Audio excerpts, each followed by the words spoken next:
আজকের সিরিয়ালে আমরা দেখতে পারবো রোশনাইয়ের ঘরে আদিত্য কাপুর যখন গল্প করছিল আরণ্য তখন এসে দরজায় কড়া নাড়ছিল।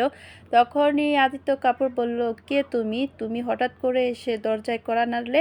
আমরা দুজন একটু সুখ দুঃখে আলাপ করছিলাম, এরই মধ্যে তুমি হাজির হলে। রোশনাই তো আরণ্যকে দেখে বলল, স্যারজি আপনি? বলল, কেন অবাক হলে? বলল, অবাক হব না স্যারজি, আপনি তো কিছু বলে আসেনি। বলল, বলে আসলে তো আর তোমাদের এই নীলা কারখানা দেখতে পারতাম না। এসব কথা আরণ্য বলল। তখনই এই আরণ্যর সাথে আদিত্যর অনেক তর্কাতর্কি হয়। তখনই আরণ্য আদিত্যকে এই ঘর থেকে বের হয়ে যেতে বলে, কিন্তু আদিত্য কিছুতেই যায় না, চিল্লাচিল্লি করে। তখনই রোশনাই বলে, স্যারজি আপনি মাথা ঠান্ডা হন, আস্তে কথা বলেন। তখনই আরণ্যক বলে, কেন রোশনাই, তোমার খুব খারাপ লাগছে?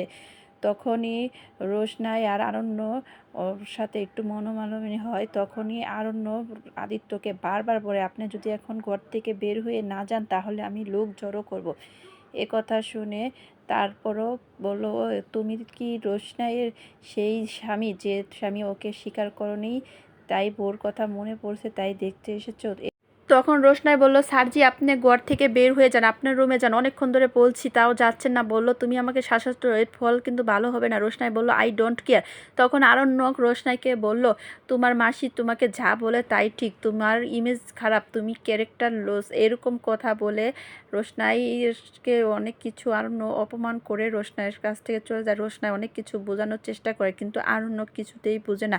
ক্যারেক্টার লুজ বলে রোশনাইয়ের কাছ থেকে ঘর থেকে বের হয়ে যায় আর বলে, মনে মনে বলে, রোশনাই তোমাকে আমি বিশ্বাস করে ভুল করেছি, তোমার চরিত্র এত খারাপ, তোমাকে আমি আর কোনদিন বিশ্বাস করতে পারবো না। আর এদিক থেকে রোশনাই কান্না করে আর বলে, স্যারজি আমাকে কিছু বলার সুযোগই দিলেন না, আপনি বাহির থেকে যা দেখলেন তাই বিশ্বাস করলেন। তো বন্ধুরা, রোশনাইয়ের সিরিয়ালটি আজকে তোমাদের কেমন লেগেছে?